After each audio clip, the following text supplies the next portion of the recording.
샬롬. 하나님의 부르심을 받은 성도는 교회로 모이고 하나님의 사랑을 통해 서로를 존귀하게 여기며 기도해주고 또한 바른 길로 인도하게 됩니다. 오늘도 말씀을 통해 우리 교회가 건강한 교회, 하나님의 사랑을 나눠줄 줄 아는 거룩하고 복된 교회가 되기를 주님의 이름으로 축복합니다. 오늘 말씀은 디모데전서 6장 말씀 되겠습니다. 제6장. 무릇 멍에 아래 있는 종들은 자기 상전들을 범사에 마땅히 공경할 자로 알지니 이는 하나님의 이름과 교훈으로 비방을 받지 않게 하려 함이라. 믿는 상전이 있는 자들은 그 상전을 형제라고 가볍게 여기지 말고 더 잘 섬기게 하라. 이는 유익을 받는 자들이 믿는 자요 사랑을 받는 자임이라. 너는 이것들을 가르치고 구원하라. 누구든지 다른 교훈을 하며 바른 말, 곧 우리 주 예수 그리스도의 말씀과 경건에 관한 교훈을 다루지 아니하면 그는 교만하여 아무것도 알지 못하고 변론과 언쟁을 좋아하는 자니 이로써 투기와 분쟁과 비방과 악한 생각이 나며 마음이 부패하여지고 진리를 잃어버려 경건을 이익의 방도로 생각하는 자들의 다툼이 일어나느니라. 그러나 자족하는 마음이 있으면 경건은 큰 이익이 되느니라. 우리가 세상에 아무것도 가지고 온 것이 없음에 또한 아무것도 가지고 가지 못하리니 우리가 먹을 것과 입을 것이 있은즉 족한 줄로 알 것이니라. 부하려 하는 자들은 시험과 올무와 여러 가지 어리석고 해로운 욕심에 떨어지나니 곧 사람으로 파멸과 멸망에 빠지게 하는 것이라. 돈을 사랑함이 일만 악의 뿌리가 되나니 이것을 탐내는 자들은 미혹을 받아 믿음에서 떠나 많은 근심으로써 자기를 찔렀도다. 오직 너 하나님의 사람아, 이것들을 피하고 의와 경건과 믿음과 사랑과 인내와 온유를 따르며 믿음의 선한 싸움을 싸우라. 영생을 취하라. 이를 위하여 내가 부르심을 받았고 많은 증인 앞에서 선한 증언을 하였도다. 만물을 살게 하신 하나님 앞과 본디오 빌라도를 향하여 선한 증언을 하신 그리스도 예수 앞에서 내가 너를 명하노니 우리 주 예수 그리스도께서 나타나실 때까지 흠도 없고 책망받을 것도 없이 이 명령을 지키라. 기약이 이르면 하나님이 그의 나타나심을 보이시리니 하나님은 복되시고 유일하신 주권자이시며 만왕의 왕이시며 만주의 주시요 오직 그에게만 죽지 아니함이 있고 가까이 가지 못할 빛에 거하시고 어떤 사람도 보지 못하였고 또 볼 수 없는 이시니 그에게 존귀와 영원한 권능을 돌릴지어다. 아멘. 내가 이 세대에서 부한 자들을 명하여 마음을 높이지 말고 정함이 없는 재물에 소망을 두지 말고 오직 우리에게 모든 것을 후히 주사 누리게 하시는 하나님께 두며 선을 행하고 선한 사업을 많이 하고 나누어 주기를 좋아하며 너그러운 자가 되게 하라.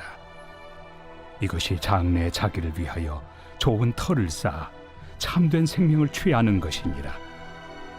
디모데야, 망령되고 헛된 말과 거짓된 지식의 반론을 피함으로 내게 부탁한 것을 지키라.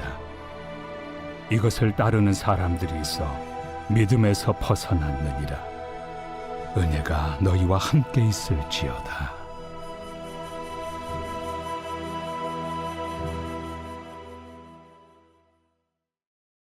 그리스도인들은 이 땅에서 무엇을 추구하며 살아야 하는 존재일까요?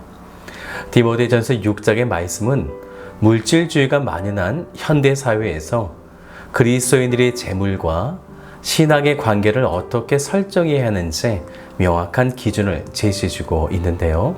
이와 더불어 6장에서 사도 바울은 디모데에게 교회 내부의 질서와 거짓 가르침에 대한 경계, 그리고 물질을 어떻게 대해야 하는지를 가르치고 있습니다. 사도 바울 당시는 로마 사회의 제도였기 때문에 종과 상전의 관계를 언급하면서 사도 바울이 말씀을 시작하고 있는데요. 2절을 같이 볼까요? 믿는 상전이 있는 자들은 그 상전을 형제라고 가볍게 여기지 말고 더 잘 섬기게 하라. 이는 유익을 받는 자들이 믿는 자요 사랑을 받는 자임이라. 너는 이것들을 가르치고 권하라. 당시 세상은 철저한 노예제 사회였는데요. 이 중에 상당수가 노예였고요. 또 이들 중 상당수는 복음을 받아들이고 그리스도에 대한 상태에서 교회로 들어오게 됐습니다. 그런데 이때 문제가 일어난 것이죠. 사회에서는 노예였던 사람이 교회에서는 영적 리더인 장로나 집사가 되어 있었던 것입니다. 그래서 세상의 주인에게 영적인 가르침을 주는 일이 일어났던 거죠. 그래서 그 상전을 형제라는 생각에 가볍게 여기지 말고 더 잘 섬기라라는 것입니다. 이것은 교회가 세상의 질서를 어지럽혀서 복음의 길이 막히는 것을 막고 일상의 삶 속에서 그리스도인의 성실함을 증명하는 일이 되기 때문에 그렇습니다. 사도 바울은 이렇게 종과 상전의 관계를 이야기한 이후에 3절부터 10절까지는 거짓 교사들의 특징을 말하게 되는데요. 그들이 우리들을 어디로 이끌어 가는지, 그래서 우리 그리스도인들은 무엇을 추구하며 살아가야 하는가, 이것을 이제 권면하면서 가르치고 있어요. 먼저 3절을 같이 보죠. 누구든지 다른 교훈을 하며 바른 말, 곧 우리 주 예수 그리스도의 말씀과 경건에 관한 교훈을 따르지 아니하면 거짓 교사들은 다른 교훈을 주며 성도들을 미혹하게 됐습니다. 그것은 그리스도인들이 무엇을 추구하는가에 대한 부분이었는데요. 거짓 교사들의 다른 교훈을 받게 되면 5절을 보세요. 마음이 부패하여지고 진리를 잃어버려 경건을 이익의 방도로 생각하는 자들의 다툼이 일어나느니라. 이 말씀을 보면 경건을 이익의 방도로 생각하는 사람들, 이것은 경건을요 돈벌이 수단으로 생각한다라는 거예요. 즉 우리들이 추구해야 할 영적 가치가 돈이라는 물질에 빠져들게 만든다는 것이죠. 그러다 보니 신앙의 기준이 돈이 되고 가치가 되고 그것을 위해서 기도하고 예배하는 물질주의 신앙으로 거짓 교사들이 이끌어 간다는 것입니다. 그렇기 때문에 경건이라는 것의 가치가 어떤 돈을 버는 것에 있는 것이 아니라 그 다음 6절을 보세요. 그러나 자족하는 마음이 있으면 경건은 큰 이익이 되느니라. 돈이라는 이익을 얻어서 자족하게 되는 것이 아니라 경건 그 자체가 우리에게 자족하는 마음으로 가져다 주기 때문에 바로 그때 큰 이익을 얻는데, 여기서 큰 이익이라고 하는 것은요, 하나님과의 관계에서 오는 세상이 알 수 없는 영적인 풍요로움과 삶의 평안, 이것을 얻게 된다는 거죠. 즉 거짓 교사들은 경건을 통해 돈을 벌려고 했다면 그리스도인들은 경건을 통해 하나님의 풍요, 하나님 나라의 안정과 평안을 누리게 된다는 것입니다. 그래서 어떤 순간에도 자족하는 마음을 가지게 된다는 거죠. 1만 원이 있어도 감사하고요. 10만 원이 있어도 감사하고요. 100만 원 있어도 감사하고요. 심지어 아무 것이 없어도 이 모든 상황들을 주께서 이끌어 가실 것을 기대하기에 감사하는 것. 이것이 바로 자족하는 은혜 아니겠습니까? 그래서 8절을 보세요. 우리가 먹을 것과 입을 것이 있은즉 족한 줄로 알 것이니라. 우리가 세상에 올 때에 아무것도 가지고 온 것이 없기 때문에 주의 나라에 들어갈 때에도 마찬가지로 아무것도 가지고 갈 수 없습니다. 그렇기에 그리스도인은 현재 주어진 것도 감사, 주어지지 않은 것도 감사하며 자족하며 사는 것이죠. 그러면서 거짓 교사들이 가르치고 있는 경건을 통한 물질의 이익의 위험성을 이제 사도 바울이 디모데에게 이야기를 해줍니다. 10절을 같이 볼까요? 돈을 사랑함이 일만하게 뿌리가 되나니 이것을 탐내는 자들은 미혹을 받아 믿음에서 떠나 많은 근심으로써 자기를 찔렀도다. 그렇게 그리스도인들은 특히 6장에서 디모데는 추구해야 될 진정한 가치가 있다는 거죠. 11절을 보세요. 오직 너 하나님의 사람아, 이것들을 피하고 의와 경건과 믿음과 사랑과 인내와 온유를 따르며, 계속해서 12절도 보세요. 믿음의 선한 싸움을 싸우라. 영생을 취하라. 이를 위하여 내가 부르심을 받았고 많은 증인 앞에서 선한 증언을 하였도다.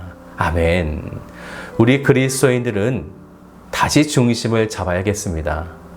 무엇을 추구하는 신앙인지, 내가 지금 무엇을 사랑하고 있는지, 진정 의와 경건과 믿음과 사랑과 인내와 온유를 따르고 있는지, 그리하여 나는 이것들을 통하여 지금 자족하고 있는 그 은혜를 누리고 있는지, 우리는 이것을 지켜내기 위해 다시금 믿음의 선한 싸움을 싸워야 하는 것입니다. 언제까지일까요? 14절을 보세요. 우리 주 예수 그리스도께서 나타나실 때까지라는 것입니다. 그러니 디모데, 너는 물질이 많은 부자들에게 이렇게 말하라 라는 거죠. 17절을 보세요. 내가 이 세대에서 부한 자들을 명하여 마음을 높이지 말고 정함이 없는 재물에 소망을 두지 말고 오직 우리에게 모든 것을 후히 주사 누리게 하시는 하나님께 두며 선을 행하고 선한 사업도 하고 나누어 주고 너그러운 자가 되라 라는 것입니다. 그렇다면 사랑하는 여러분, 왜 이렇게 해야 되는 것일까요? 19절을 보면요. 이것이 장래에 자기를 위하여 좋은 터를 쌓아 참된 생명을 취하는 것이니라. 바로 하늘의 보화를 쌓는 삶이라 라는 거죠. 이 땅에 썩어질 것에 보화를 쌓지 말고 영원함 속에 쌓으라, 이렇게 말하는 것입니다. 이 땅은 가짜 생명입니다. 진짜 참된 생명은 영원한 하나님 나라에서 주어지기에 하나님 나라의 백성들은 영혼의 자유와 기쁨을 추구하면서 자족하면서 주님의 나라를 기다리라 라는 거죠. 사랑하는 여러분, 우리는 이 땅에 살아가기에 물질이 없으면 많은 곤란을 겪게 될 것입니다. 지금 말씀은 물질을 버리고 세상을 떠나라, 이것이 아닙니다. 돈이 많던 적던 우리가 그 가운데에 무엇을 추구하며 살아가야 하는가, 이것을 말하고 있는 것이죠. 우리는 그리스도인들이기 때문에 하나님의 풍요와 영혼의 삶의 평화를 주시는 그분의 나라를 바라보는 사람들입니다. 오늘도 주님의 나라를 바라보면서 자족할 줄 아는 은혜 속에 살아가시기를 주님의 이름으로 축복합니다.